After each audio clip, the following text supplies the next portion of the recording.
We're making a video for the Fellowship Home on Virginia Street. It's sober living for the men. They help a lot of people. It's a 15-bedroom home. I lived there for a year. My name is Michael Green. 26 years old. I was born in Boone County, or I was raised in Boone County. I lived there until I was about 18 years old. I had a pretty normal childhood, I would say. There was a little dysfunction in there. I started using drugs pretty young. It started because one of my parents had some injuries and started getting opiates for pain, and they were in the house and I took them. And that's kind of where it started, and it progressed from there, you know. I enjoyed it, so I wanted stuff that was stronger. And I was young, so I started drinking with it and smoking pot. And I tried any drug that I came across, basically. You know, I had some problems growing up. I wrecked a few cars. I had a few driving on revoked, so I went to jail quite a few times. So I was I was forced to grow up. You know, I lived a lot of a life while I was young. Basically, you know, when about 4 years ago, my dad, who, you know, he was a drug addict, you know, he progressed as well with his opiate addiction. He ended up shooting himself, and, you know, I found him. And that's when, you know, for the next 2 years it got a lot worse. But, you know, I want to say that that's something that really helped me to get better. You know, I was probably the worst I had ever been after that for the next 2 years. I drank every single day. I experienced severe alcohol withdrawal when I didn't have it. I did any kind of drug imaginable, anything to numb so I didn't have to feel. So after about 2 years of that, I lived without power, without water for 2 years. I didn't drive. I didn't have a driver's license. I didn't have a job. I didn't have any support of any kind.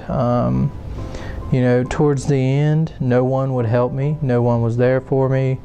They all knew that I was going to die. They all thought I was going to die that way. And, you know, that's what it took for me to want to get out of that.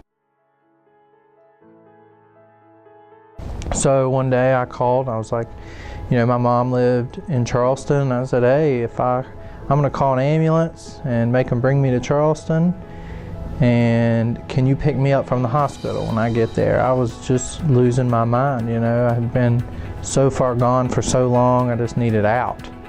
And she picked me up from the hospital. I woke up the next morning at her house, and basically, you know, she was like, hey, we're going to meetings. So that very next morning, like 12 hours later, I was in a meeting. And, you know, that's where, you know, I went to meetings every day after that. I stayed with her for a few weeks.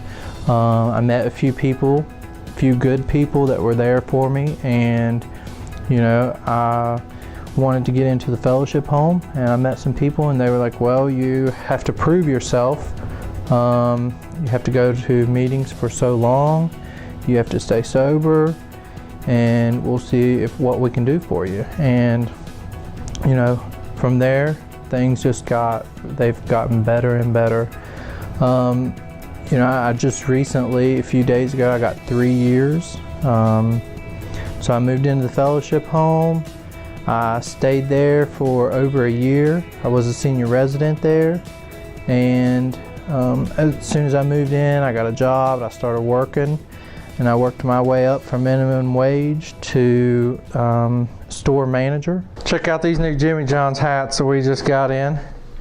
We're upgrading for the younger class. Here's what we used to be, plain old black with red letters.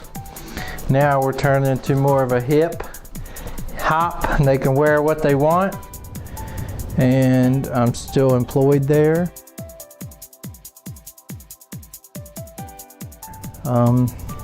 So I've got a lot of material stuff. You know, I bought cars, motorcycles. I love my car. I worked for 2 years to buy it and pay for it. I'm in love with it.